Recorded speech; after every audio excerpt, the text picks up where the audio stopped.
All right, here we are back in our project. Let's go over to characters. I'm going to type in zombie here to bring back my zombie character here. And let's press enter to see if we could find this person. Here he is. And here's our guy. And let's head over to animations and let's just type fall or something. And what would be great is after the character's been, uh, I mean, that's really comical. I like that. Let me see if I expand the arm fall in the other direction. No, they still overlap. Let's see. We'll go a little bit more. I think it's really, if we speed it up a little bit, it's very comical. And then let's expand the arm spacing way out. There we go. I'm trying to get it to doesn't clip the head. Um, and yeah, no, let's just go with this. So I'm gonna go ahead and download this, and then I'll meet you back in Unreal, where we'll import this in. All right, so I'm going to just right click back in Unreal here and import to current folder and navigate to my zombie. All right, so I navigated, I just hit the open button and I'm just gonna go to animations and I wanna do import animations only. And for skeletal meshes, let's see where it says none here, I want to select my zombie, which is this last option here. And textures, materials, all of that isn't really important. It's just important that we do import only and that the zombie skeleton is set up. And then I'm gonna hit import. And now we have our zombie fall. So if we go to our blueprints and I open up my ABP animation blueprint for my zombie, you can see I have zombie fall in there now. I'm gonna go ahead and compile and save this. And if I double click zombie fall, you should be able to see it here. And there it is, it's mapped to the skeleton. All right, let's close this out for a second. And let's go back to our scene. And let's take a look at sort of where we're, um, select our building so we can zoom in here. So what I'd like to do is as my player shoots at my zombie, it'll play that animation. So actually, let's go back to our blueprint kit here. And under weapon line trace, so if you go to your event graph here, you can see all these functions on the side. And let's see, down at the bottom here, we have our shooting. We start firing, and it opens up this weapon line trace function, which is here, just as a reminder. So something we can do with this out hit is we can break this out. So I'm going to type break hit result, and let's expand this. You can see this gives us a lot of options. And what we're interested is blocking hit. I don't know if you recall on our zombie for the raycast or the collision rather, we changed it to blocking hit, and before it wasn't registering anything. There was initial overlap and blocking hit. And blocking hit will actually like stop the projectile there. And with that, there's the initial overlap and blocking hit. Now this blocking hit here returns a true or false value. It's the same thing as this return value here. So if we're using this, this is really the same. I'm going to hold B and left click and just grab a branching node. What I'm going to say is, if it's true that we hit something, we're just going to apply damage. So let's grab that apply damage, because remember we added the receiver before. And here's our apply damage function. And we have a base damage here. We have our fire range. We have all these different variables down here. And if we look at base damage, it's 50, right? I kind of juiced that up a little bit so that when we shoot our zombie twice, we can test the animation. So I'm going to grab base damage here, and that is the same here. So base damage, and I'm going to just wire that into here. And then we have a few other things here like the damage class, causer, inspector, and damage actor. What I'm really interested in is whatever the actor is that we hit, I want to damage that actor as long as it's receiving, right, as an event that's receiving damage. So I could do this to wire that in. And so we have 50 there. So let's go ahead and compile and save that. Now, for whatever reason, if you do not have this float base damage variable, there's a couple ways of doing this. You can go ahead and create it, or you can right click here and then you can promote it to a variable and it'll name it base damage. And then just set the value to 50. I'm just saying if that step got missed. So let's compile and save this. And let's go back inside of here. Right now, it's not going to play the animation yet, but I'm testing that if I shoot it twice, because remember, the health of our zombie is 100, will it disappear from our set, right? So you can see that one more time. Press play there. The zombie's coming at me. I'm shooting. And then if I hit it once, I hit it twice, it disappears. What I'd like it to do is instead of it being destroyed, is I'd like it to play that animation um, when our character hits or receives damage. All right, so let's go into our zombie here.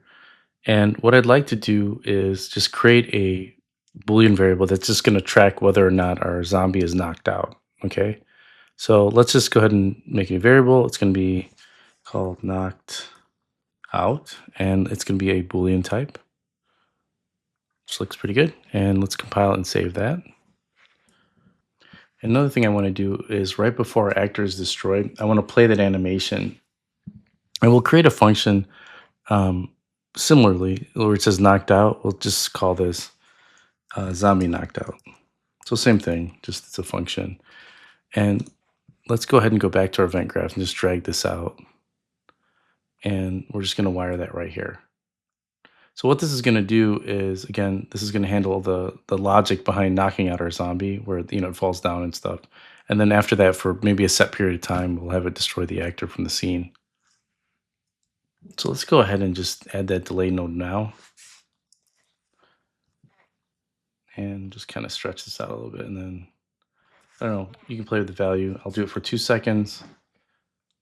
And right now we only have one zombie, but we're going to be like spawning many zombies. So with that, we could make this much longer.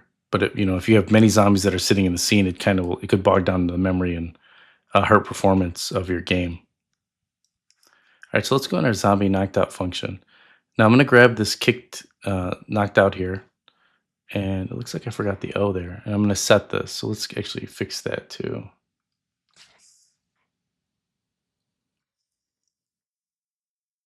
There we go. Kind of hard to see on my screen. And what I'm going to do is just wire this in like this, and I'm going to say, it's true because we are in the knocked out function that our zombie is knocked out. So this initial value, once we go into this function, is it's going to be set to true that it's knocked out. All right, so let's go ahead and turn off the collision on our actor. So set actor enabled collision.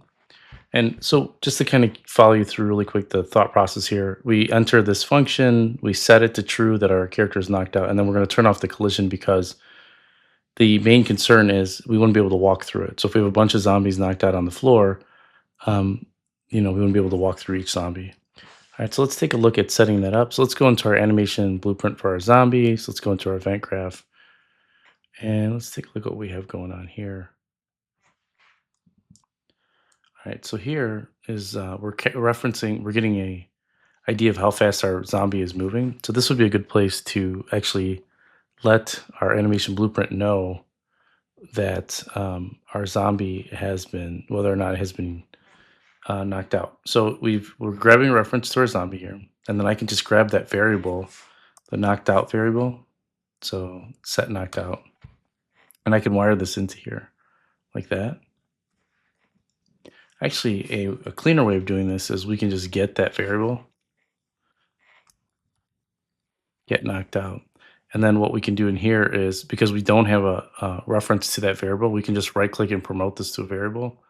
And we can set that in here. And now we have a reference to that variable itself. And we can actually use this to know when to trigger our animation, which is kind of like what we did before. So if you saw this coming, very good job. If you didn't, it's okay. I mean, just with more practice. I was always that person who needed a little bit more practice before I saw the bigger picture. All right, so let's go ahead and go into our, let's save this, and let's go into our anim graph here. All right, so there's a really nice blending tool that can blend by Boolean. So it's called blend by, let's see.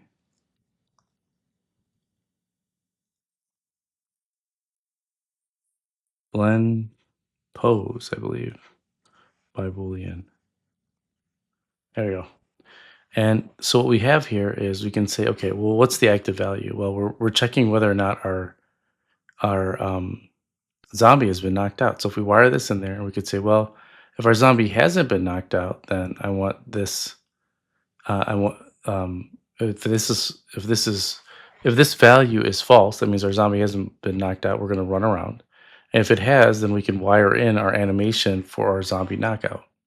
All right, so excuse me. So mine is called Zombie Fall. Maybe I should add rename the animation Zombie Knockout, which I still can, but for now, let's just drag it in just to see it working.